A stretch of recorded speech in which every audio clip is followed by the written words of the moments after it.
Assalamu alaikum viewers, this is Ikhtisam Al-Haq and you are watching my channel Hub of Competitive Exams. So welcome back to our channel. आज का जो हमारा topic है वो है social contract theory. तो social contract theory जो है इसके मेन एक्सपोनेंट जो है वो है हॉब्स, लॉक एंड रोसो। तो ये सोशल कॉन्ट्रैक्ट थ्योरी जो है it is about the origin of the state, यानी कि स्टेट किस तरह वजूद में आया। तो इस तरह वो हिस्ट्री को 3 स्टेजेस पर डिवाइड करते हैं। नंबर 1 इसके यहाँ स्टेट ऑफ नेचर है और इसके बाद एक कॉन्ट्रैक्ट आ जाता है और इस कॉन्ट्रैक्ट के नतीजे में ह्यूमन सोसाइटी यानी स्टेट वजूद में आ जाता है। तो इस तरह सोशल कॉन्ट्रैक्ट थ्योरी जो है वो इन 3 स्टेजेस पर डिवाइड किया गया है। तो आते हैं हर एक को तफसीली जानने की कोशिश करते हैं। सबसे पहले आता है स्टेट ऑफ नेचर, यानी कि हिस्ट्री में सबसे पहले स्टेट ऑफ नेचर हुआ करता था और वो स्टेट ऑफ नेचर जो था वो अंडर नेचुरल लॉ रेगुलेट किया जाता था और जो नेचुरल लॉ था वो रिटन फॉर्म में नहीं था। तो इस तरह आवाम अपने इंटरेस्ट के मुताबिक उसको इंटरप्रेट करता था। तो इसका इंटरप्रिटेशन की वजह यह है कि नंबर 1 वो तो रिटन फॉर्म में नहीं था और दूसरा वजह ये थी कि उस वक्त कोई अथॉरिटी नहीं था कि उस नेचुरल लॉ की इंटरप्रिटेशन कर सके। तो इस तरह अवाम अपने इंटरेस्ट के मुताबिक इसको इंटरप्रेट किया करता था। इसके बाद इसमें जो स्टेट ऑफ नेचर था इसमें नेचुरल राइट्स भी थे, यानी लोगों के नेचुरल राइट्स भी हुआ करते थे।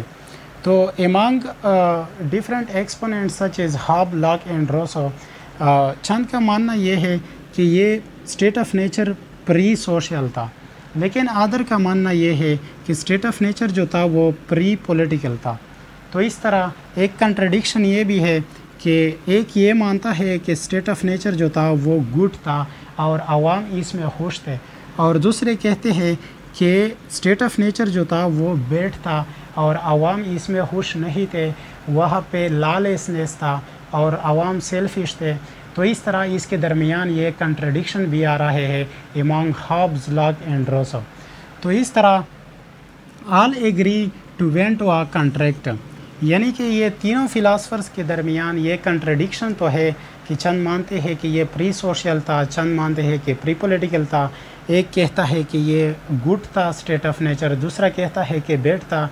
और इन डिफरेंसेस के अलावा ये तीनों फिलासफर इस पर एग्री थे कि स्टेट ऑफ नेचर के बाद एक कॉन्ट्रैक्ट हुआ।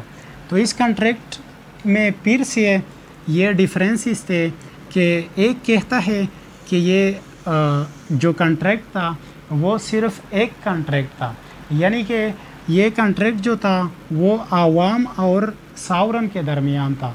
तो इस तरह एक फ़िलासफ़र का मानना ये है कि सिर्फ़ एक कॉन्ट्रैक्ट था, लेकिन दूसरे फ़िलासफ़र का मानना ये है कि वहाँ पे 2 कॉन्ट्रैक्ट थे, यानी कि 2 कॉन्ट्रैक्ट। नंबर फर्स्ट कॉन्ट्रैक्ट जो था वो एमंग कम्युनिटी था, यानी कि कम्युनिटी के दरमियान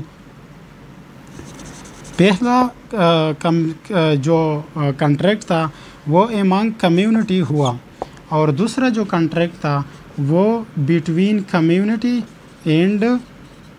एंड सावरन। तो इस तरह दूसरे फ़िलासफ़र का मानना ये है कि ये जो कॉन्ट्रैक्ट था उस वक्त 2 कॉन्ट्रैक्ट हुआ करते थे। नंबर 1 एमंग कम्युनिटी था और दूसरा जो था वो बिटवीन कम्युनिटी एंड सावरन था। तो इस तरह ये कंट्रडिक्शन कॉन्ट्रैक्ट में भी है। तो इस तरह ये कॉन्ट्रैक्ट जो था इसकी वजह से ह्यूमन सोसाइटी वजूद में आया जिसको हम स्टेट कहते हैं। तो कंक्लूजन की तरफ आते हैं कि तमाम राइटर्स जो है such as Hobbes, Locke and Rousseau वो इस पर एग्री थे कि सबसे पहले स्टेट ऑफ नेचर था, इसके बाद कॉन्ट्रैक्ट आया और कॉन्ट्रैक्ट के नतीजे में हमें ह्यूमन सोसाइटी, एक ऑर्गेनाइज सोसाइटी मिल गई जिसको हम स्टेट मानते हैं। तो इस तरह ये कंट्रडिक्शन अमंग डिफरेंट राइटर्स है। तो अगले लेक्चर में हम इंडिविजुअली डिफरेंट फ़िलासफ़र्स को पढ़ने की कोशिश करेंगे such as Hobbes, Locke and Rousseau, क्योंकि यहाँ पे वीडियो थोड़ा लेंथी हो जाएगी। तो इस तरह नेक्स्ट लेक्चर में हम डिफरेंट फ़िलासफ़र को इंडिविजुअली पढ़ने की कोशिश करेंगे। तो मिलते हैं नेक्स्ट सेशन में, तब तक के लिए इजाज़त दीजिए।